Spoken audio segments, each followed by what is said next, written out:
निफाड तालुक्यातील कसबे सुकेने गावामध्ये शाळा सुटल्यानंतर घडलेली एक खळबळजनक घटना समोर आलेली आहे।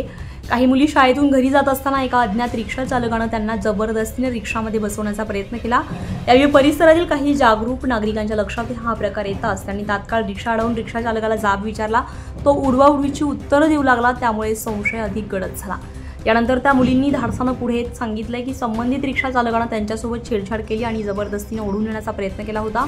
मुली कशाबशा सुटून पळून गेल्या आणि नागरिकांना या घटनेची माहिती दिली। या प्रकारामुळे संपूर्ण परिसरात तणावाचं वातावरण निर्माण झाले आणि मोठी गर्दी जमा झाली। या घटनेनंतर नागरिकांनी कसबे सुकेने पोलीस चौकीमध्ये संपर्क करण्याचा प्रयत्न केला, मात्र तेथे कोणीही पोलीस उपस्थित नव्हते। तब्बल अर्धा तास उशिराने पोलीस घटनास्थळी पोहोचले आणि त्यांनी संशयित रिक्षा चालकाला ताब्यात घेतलं।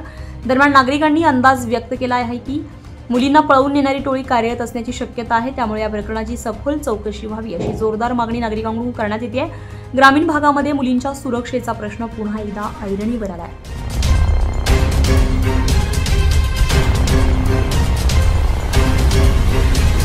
न्यूज पोर्टलसाठी नासिर पठाण, नाशिक।